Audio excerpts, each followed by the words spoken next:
प्यारे बच्चों, आज हम इकोनॉमिक्स का पार्ट 2 शुरू कर रहे हैं, इंट्रो चैप्टर 1 का। तो इसमें आज हम जानेंगे कि जो तरह तरह की डिफिनीसन ऑफ इकोनॉमिक्स, ठीक है। तो economics has been defined by many economist in different way. तो कई सारे इकोनॉमिस्ट थे, उन्होंने अपने अपने तरीके से इकोनॉमिक्स को डिफाइन किया है। तो पहला डिफिनीसन है wealth definition bye Adam Smith. जो एडम स्मिथ नाम के इकोनॉमिस्ट थे, तो उन्होंने डिफाइन किया है। तो एडम स्मिथ को हम फादर ऑफ मॉडर्न इकोनॉमिक्स भी कहते हैं, ठीक है। तो उन्होंने कहा है कि economics is an inquiry into the factor that determine the wealth of a countries and its growth. Economics वो इंक्वायरी है जो किसी कंट्री के वेल्थ और उसकी ग्रोथ के बारे में बताती है। तो वेल्थ मतलब क्या होता है? वेल्थ मतलब किसी देश की धन संपत्ति।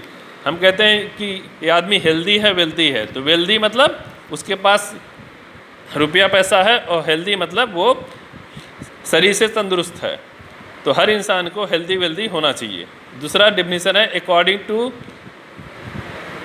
जेबी से कहते हैं economics as the science which deal with the wealth. Economics वो साइंस है जो वेल्थ को डील करता है। तो यहाँ पे हम देखते हैं कि economics was regarded as the science which studied the production and consumption of wealth. जो कि इकोनॉमिक्स वो साइंस है जो रुपये पैसे धन संपत्ति के कैसे बनाएं और उसको हम कैसे कंज्यूम करें को डील करता है। तो ये थी definition by the Adam Smith. और सेकंड डिफिनीसन है मटेरियल वेलफेयर डिफिनीसन। इसको दिया है इकोनॉमिस्ट अल्फ्रेड मार्शल ने। तो वो कहते हैं कि economics is N study of man kinds in the ordinary business of life. तो इकोनॉमिक्स क्या है? जो आदमी है, जो ऑर्डनरी बिजनेस में, ऑर्डनरी जीवन में जो वो कुछ काम करता है, उसकी स्टडी है। It's examine that part of individuals in social action which is the most connected with attainment of material requisite of well beings. तो आदमी जो मटेरियल थिंग्स है वो कैसे उसको पाता है और उसको कैसे वो खर्च करता है अपनी वेल बींग के लिए। तो economics is a social science and it's study the economic activities of A social normal and real man. तो इकोनॉमिक्स वो साइंस है जो आदमी सोशल है और एक नॉर्मल आदमी है, तो वो जो इकोनॉमिक एक्टिविटीज़ करता है उसके बारे में स्टडी है। इकोनॉमिक एक्टिविटीज़ जैसे कि हम पहले पढ़ चुके हैं कि जिसमें रुपये पैसे धन का आदान प्रदान होता है, तो वो कहलाता है इकोनॉमिक एक्टिविटीज़। और तीसरा है scarcity definition by Lord Robbins. ये तीसरे इकोनॉमिक्स थे जिन्होंने दिया है अपनी डिफिनीसन, स्कैरसिटी डिफिनीसन। तो economics is an science that studies human behaviour as a relationship between ends and scarce means which have alternative use. तो इसमें 2-3 टर्म हैं।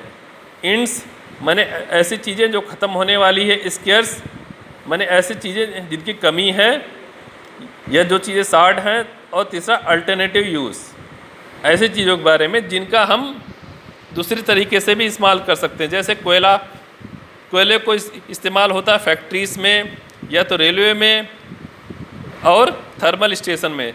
थर्मल स्टेशन वो होते हैं जहाँ पे बिजली पैदा होती है। तो कोयला को हम 3 जगह से इस्तेमाल कर सकते हैं। तो ये बोल रहा है कि कोयला है जो धीमे धीमे ख़त्म हो रहा है। तो ऐसी चीज़ें जो संसार में है लेकिन वो धीमे धीमे ख़त्म हो रही, कि उन चीज़ों का हम अच्छी तरीके से कैसे इस्तेमाल करें, ये इस चीज़ को हम इकोनॉमिक्स में स्टडी करते हैं। अब तो 3 टाइप की डिफिनीसन हो गई। पहली डिफिनीसन वेल्थ डिफिनीसन, दूसरी हो गई मटेरियल वेलफेयर डिफिनीसन, और तीसरी हो गई स्कैरसिटी डिफिनीसन। जब आप बुक लोगे तो उसके पूरी डिटेल में आप पढ़ सकते हो उसमें। अब यहाँ पे हम जानेंगे कि इकोनॉमिक्स का नेचर क्या है। नेचर मतलब इकोनॉमिक्स या तो साइंस है या तो आर्ट है या फिर दोनों हैं, ठीक है। तो साइंस में क्या होता है, साइंस में दो तरीके होती हैं, एक नेचुरल साइंस, दूसरा सोशल साइंस। नेचुरल साइंस कौन कौन सी होती हैं, जैसे फिजिक्स, केमिस्ट्री, बायो, ये होती है नेचुरल साइंस।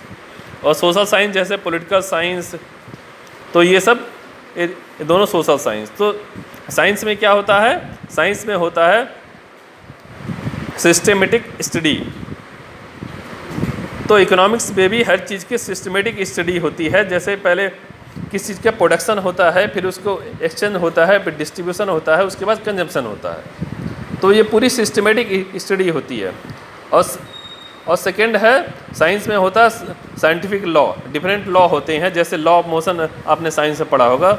उसी तरीके से इकोनॉमिक्स में भी law of demand, law of supply, law of margin utility, तो ये डिफरेंट तरीके के लॉ होते हैं।